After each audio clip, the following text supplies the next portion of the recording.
চলনবিল হিসেবে পরিচিতি পাওয়া সিংড়া উপজেলার চৌগ্রাম ইউনিয়নের হুলহুলিয়া গ্রাম ১৩টি পাড়া নিয়ে এই গ্রামের রয়েছে নিজস্ব গঠনতন্ত্র। ১৫ পৃষ্ঠার গঠনতন্ত্রের মাধ্যমেই গ্রামের মানুষেরা একটি পরিবারে আবদ্ধ। নিজস্ব নিয়মকানুন মেনে চলার কারণে এই গ্রামে ২০০ বছর ধরে কোনো পুলিশ প্রবেশ করেনি, হয়নি কোনো মামলাও। নাটোর শহর থেকে প্রায় ৫০ কিলোমিটার দূরে হুলহুলিয়া গ্রামের প্রবেশপথ পার হলেই হাতের বাঁ পাশে দেখা যাবে হুলহুলিয়া সামাজিক উন্নয়ন পরিষদ। নাম উন্নয়ন পরিষদ হলেও নিজস্ব গঠনতন্ত্রের কারণে গ্রামবাসীর কাছে এটি বিচারের সর্বোচ্চ স্থান। ১৩টি পাড়া থেকে ২ বছরের জন্য এই পরিষদে ২০ জন সদস্য ও ৫ জন উপদেষ্টা মনোনীত করা হয়, আর গ্রামবাসী সরাসরি ভোটের মাধ্যমে পরিষদের চেয়ারম্যান ও ভাইস চেয়ারম্যান নির্বাচিত করেন। গঠনতন্ত্র নিয়ম অনুযায়ী ১৩টি পাড়ার মনোনীত সদস্যরাই নিজ পাড়ার সমস্যার সমাধান করেন, আর সমাধান না হলে হুলহুলিয়া সামাজিক উন্নয়ন পরিষদে আবেদন করেন। তবে উন্নয়ন পরিষদেও সমস্যার সমাধান না হলে ৩০ দিনের মধ্যে দেশের প্রচলিত আইনের আশ্রয় নিতে পারবে গ্রামবাসী। তবে গ্রামটির কোনো সদস্য আজ পর্যন্ত দেশের প্রচলিত আইনের আশ্রয় নেননি।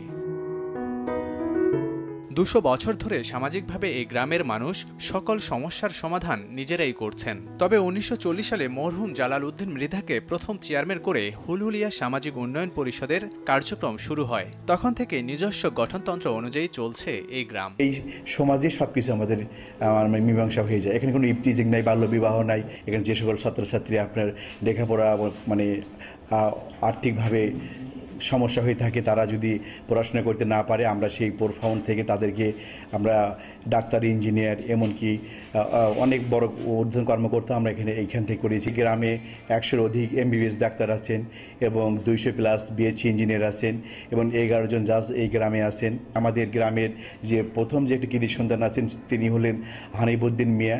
উনি দেশের প্রথম কম্পিউটার প্রোগ্রামার। উনি পরমাণু শক্তি কমিশনের চেয়ারম্যান ছিলেন। ওনার সুবাদে আমাদের এখানে ডিজিটাল হাব স্থাপন হয়েছে 2,76 লক্ষ টাকা ব্যয়ে। আমি গর্ববোধ করি এই হুলহুলিয়া গ্রামকে নিয়ে, যে গ্রামে ২০০ বছরের মধ্যে কোনো মামলা নেই, হামলা নেই। এই গ্রামে অনেক শিক্ষিত মানুষ রয়েছে যারা সচেতন, যে তারা উন্নয়নমূলক কাজ করে থাকে, গ্রামের সমস্যার সমাধানগুলো এখানে হয়ে থাকে। আর হুলহুলিয়া গ্রামের এই কার্যক্রমকে বাংলাদেশের মডেল হিসেবে দেখছে স্থানীয় পুলিশ ও জেলা প্রশাসন। হুলহুলিয়া একটা আদর্শ গ্রাম, আদর্শ মডেল পাড়া, মডেল গ্রাম। এখানে থেকে অনেক শিক্ষা নেওয়ার প্রয়োজন রয়েছে। মানুষের